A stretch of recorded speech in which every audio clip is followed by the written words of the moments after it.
It should have taken me like 2 months to learn what it took me about 2 years to learn. If you're watching this video, I'm mainly speaking to you if you're trying to learn Forex trading, but you're not yet profitable. Perhaps you're a beginner, you have a couple weeks, couple months of experience, and you're wanting to essentially see what a shortcut might look like. Now, I don't know what'll work for you, but I know what's worked for me because I've been trading for a little over 8 years. I'm uniquely qualified to say what I think doesn't work or what I think does work. Remember that trading's risky and most people lose money. Nothing I say in this video is deemed to be 100% guaranteed. It's just my opinion. But here's what happened. So the first year and a half of me learning Forex trading, it was very up and down. It was very patchy. I started getting somewhat profitable around a year and a half. And then at about the 2 year mark, I'd say was when I was really like, okay, I think I'm going to be profitable long term. And that has continued for the past 6 years. So with that said, a lot of the stuff that I was doing might be stuff that you're doing. And I'm just trying to see if I can save you some time. So that way you don't have to go through what I went through. It was damn near 2 years. So the first thing, I spent so much time obsessively trying to learn, quote, trading strategies. Here's what I mean by a trading strategy. The way that I use that is I use it to denote some type of black and white rules-based trading approach. Now, this may sound counterintuitive. You may be thinking to yourself, how could a black and white, simple rules-based trading approach be something that's foolish to focus on? You know, what's this guy talking about? Here's what I mean.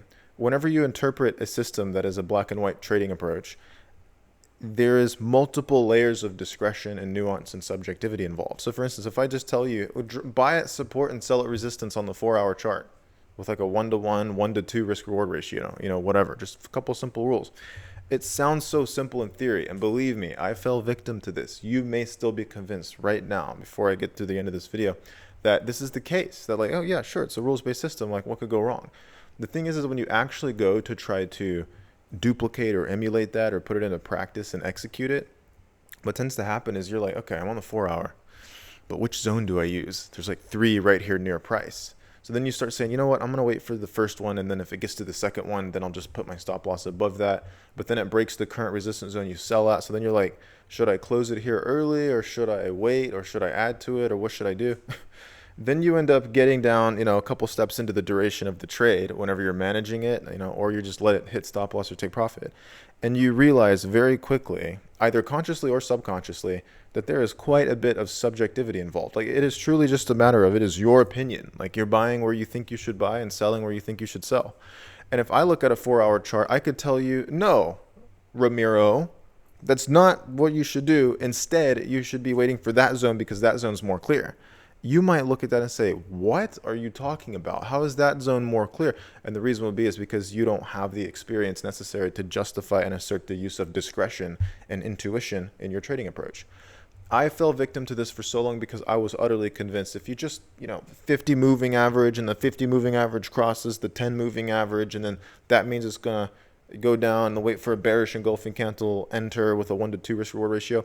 If you think that a black and white strategy is going to get you profitable, you have already seen one of two things. Number one, it simply doesn't work. Or number two, it does work, but only in certain types of market environments and certain setups.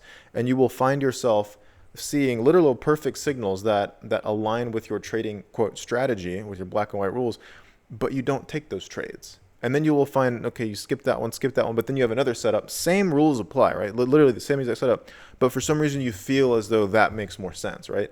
It's very heavily contingent upon the context. So with that said, that was my first mistake. And over the course of 2 years, like I said, I'm just trying to see if I can save you some time. Just abandon the whole pursuit of rules-based trading. Now, what is the solution to this? You may be wondering, all right, what the hell do I do now? You were so sold on this idea that strategy was the way to go, get some black and white rules. Here's the way I approach it. Look at the chart. Ask yourself if you think it's going to go down or up. If you think it'll go down, enter a sell. If you think it'll go up, buy.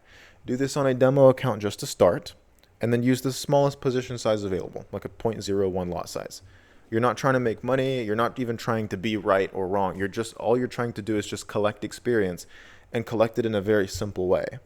Now, the reason this works, in my opinion, over the course of 6 to 12 months of people doing this, knowing from personal experience as well as having coached thousands of people to do this exact same thing, the reason it works is because it allows you to collect experience in a way that's risk-free, and also in a way that you're not emotionally attached to anything. Now, there is an argument to be said that you could start a live account after a couple months once you get the mechanics and do this, small live account. Sure, that's fine, because then you start getting introduced to what it feels like to trade with emotions. But in the very beginning, if you have no clue and you're just starting out on trading and you only have a couple weeks, couple months of experience, you don't really know much, right? There's so many little nuanced things that you just have no clue of. Now, there is no shortcut to learning all this. Even if you go and watch like a step-by-step trading course, right? There's still going to be a million things left out that you're only going to learn through experience. What I'm saying is cut out the middleman. Cut me out. Cut out everyone else on YouTube making YouTube videos, all these forums, blogs, courses, everything. Just go to the charts, like literally TradingView replay mode or just charts in real time, but on a demo account. If you think it's going to go up, buy. If you think it's going to go down, sell. If you want to put a stop loss somewhere where you think is reasonable. If you don't want to use a stop loss and you want to use like grid trading and like DCA, like adding at like recovery trades at the next zones, like next support resistance zones, you can do that. You can use a bunch of different risk structures. You can use hedging. You can use all sorts of stuff. But the whole goal here is not for you to be profitable off the bat. It's for you to allow yourself to collect the experience without the glare and the fog of everyone else's opinion telling you that you should be trading a trading strategy and you should be doing this and you should be doing that and you should never trade with lower than a 1 to 2 risk reward, because why would you, not trade, like whatever your risk is for the potential to make more, even though they leave out the fact that you're going to have a significantly lower win rate if you trade with a 1 to 2. Not that it won't be profitable, but there's all these nuanced things that are all really contingent on your experience. The only way that something will work is whether or not you have experience knowing when to actually execute that specific thing given that context. And by getting experience in this way that I've just described, it's a way for you to get that, like, again, without that filter of people telling you, by the way, that's stupid, don't do that, do this over here. Then you try doing this and you're frustrated because it won't work, but it appears to be working for some other people. But then you get shiny object syndrome and you go learn that strategy. And then you learn this strategy and you're bouncing around and you wind up 2 years later, just like me. Well, not exactly. You wind up a year and a half later. It's like, okay, what am I doing? What's going on? You may have been trading for like years already and you're still not profitable. You may have been trading like 5-10 years. I have clients that have traded for 10 to 15 years, some of them that were still not profitable. Then when they got introduced to me, I essentially said, forget 99% of everything you know and just keep things simple and control risk and just get some experience and then start using that experience to make trading decisions. A lot of people vilify this, but look at any other skill set. Any other skill set in life that you are to be good at, it takes time to get some experience and repetition and seeing things over and over again. And the more you do that, the better you get. Like really think about this. Like riding a bicycle, for example. Like we could teach you on a whiteboard here in my blue screen background. We could teach you on a whiteboard how to ride a bike. And I could teach you at a college university. And then at a college university, we could have a whole semester class where you learn how to ride a bike. You do this and that. We teach you about angular acceleration of the wheels and how fast you have to be going and what amount of degrees to turn the steering wheel of the bike. So that way, the handlebars, that way you could turn. Or I could just say, you know what, screw all the concept stuff. Let's just go outside. We'll put some knee pads and a helmet on. This is like trading on a demo account. And then we're just going to give you a little bike and I'm going to kind of stand next to you and watch you ride it and maybe give you some pointers along the way. And then eventually you're going to learn how to stand up right on the bike. You're going to learn how to ride the bike. The bike's going to go forward. This is the same in like any other aspect of life. But for some reason in trading, it is oftentimes vilified and stigmatized by people who have no clue what they're doing, albeit 90% of the people in the comments of this video that you will read, they're not profitable. And a lot of people give suggestions and advice, even though that's not the case. They're not profitable. Most of the time it's vilified because people fail to want to accept that there is uncertainty. I'm just telling you, that's just the way trading is. Like most people fail. There's a lot of uncertainty. You don't know exactly what you're going to do or what the next trade's going to look like. And so the reason people cling to this idea of having black and white rules, they cling to this idea because it makes them feel more confident, more sure, more certain. However, this is a false, it's a false perspective of reality.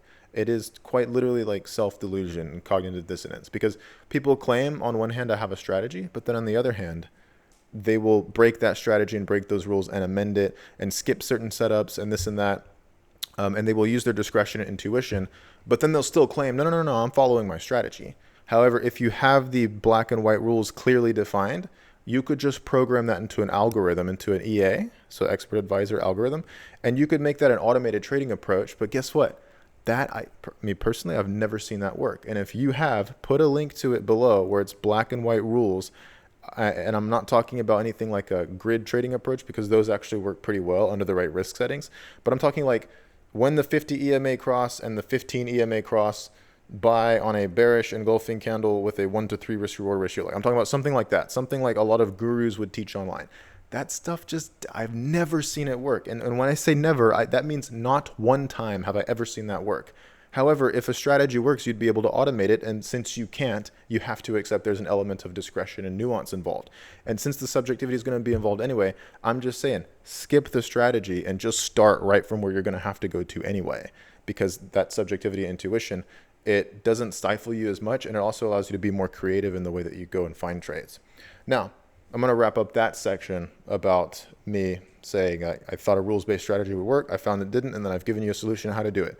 Just get some experience trading demo, forward testing for 6 to 12 months. There is no shortcut. I understand it's probably not the sexy answer you want to hear. Like, just do this and then it's solved. You have to watch the charts over and over and get into multiple trades and see how things play out. That teaches your subconscious judgment what to do when it comes to the actual placing trades and managing them. So just get experience. Now, the second thing that I really struggled with was risk management. I would fund like a $100 account, blow it, fund a $300 account, blow it, fund a $300, and then I just did this over and over again for like over a year, a little over a year. And then I found out that I had lost $8,000 in 2016. Like, this was bad. And I could only write off $3,000 of it on my taxes because of the IRS tax laws here in the United States. That was really weird because that year I only made like 24,000 like total from my jobs, right? So I lost a significant portion of all the money that I had made that year just trading, and I didn't realize because I just kept funding accounts. I would get into these trades where I was in like one standard lot on a $300 account on something like Euro USD during like a major news event during London. It was all this bad stuff, right? And why? It's just because I had no concept. I didn't even know what a lot size was. I thought that when you did a 1.0 lot size, I thought that meant you were risking $1. And I thought there was something wrong with the broker I was using, Trader's Way, because I was like, why am I losing like $80 on this? That trade should have only been $1. And then somebody told me, oh, it's $1 per pip. And then it wasn't. It was actually $10 per pip on certain pairs. It was just a bad situation. The reason I recommend starting on demo first is because there's literally no monetary risk. Sure, you're not trading with emotions and everything. And yes, you can make an argument that maybe a small live account is better because it introduces you to emotions. But in the very beginning, if you have no clue what you're doing, trading on a demo account is risk-free. The only thing that's at risk is your time and possibly getting frustrated. But on top of that, there's nothing else except your time involvement to get that experience.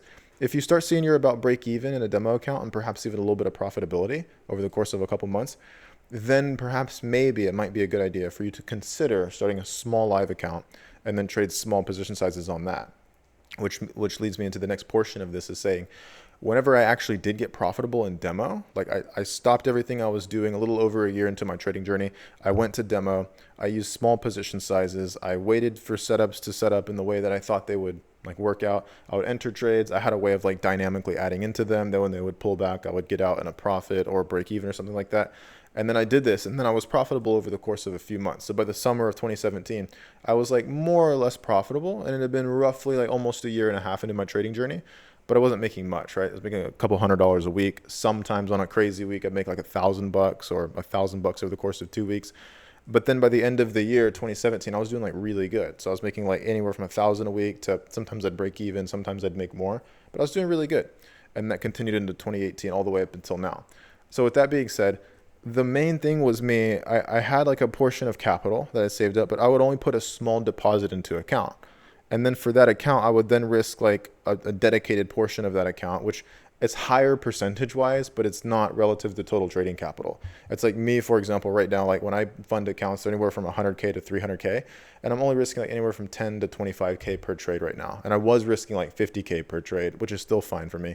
But risking 10 to 25K per trade is like a fraction of a percent of my total trading capital. So it's not a big deal. While some people will say, oh, you're trading on a 100K account and you're risking 25K, you're risking 25% of the account per trade. That's bad risk management. This is a fallacy. It is not true, because that I'm risking 25,000 on the trade. The account balance, the deposit, only needs to be big enough for you to fulfill the margin requirements for the trade you're placing. Like it's not that big of a deal. Whether you put $1 million in the account or 100K into the account, you're only risking like 25K in my case. So for you, the key here is to, when you do start a live account, Start out with a small balance that you're comfortable losing. I'm going to give you an example. Say you have $1,000 to trade with. You ask yourself, all right, if I completely lost money, like if I just took money and I just threw it out the window of my building, like how much would I be comfortable losing? Like enough to where, yeah, it would kind of be like, oh shit, I would rather not lose that money. But how much would I be comfortable losing? Like if I lost it, I would not lose sleep. I wouldn't think about it for more than a minute. It wouldn't wreck my day. What is that dollar amount? Don't worry about the percentages. The percentages do not matter until you start trading with really, really, really large capital. And then it'll be somewhere in between like percentage risk versus dollar amount you're comfortable risking. But at all times, especially in the beginning, it is what is the dollar amount you're comfortable risking. I'll give you an example. If you're only comfortable risking like $100 out of the $1,000 you have, deposit $100 into your brokerage account. Again, after you've done this on demo for a couple months and then demonstrated that you can at least be break even or somewhat profitable. If you do that, then the only money you have at risk is $100. Think about it. Like you have $1,000 to trade with and you put $100 into an account. If you blow it, I mean, you still have 90% of your trading capital, right? You still have $900. So it's not that big of a deal. I wish I had known this because especially in the beginning when I was an idiot, this was back when I was 21, I'm like 29 now. But back when I was 21, I was an idiot. I didn't even think about this. I just kept depositing more thinking, no, that's just the broker's problem or this and that. And there's a bunch of other stuff happening.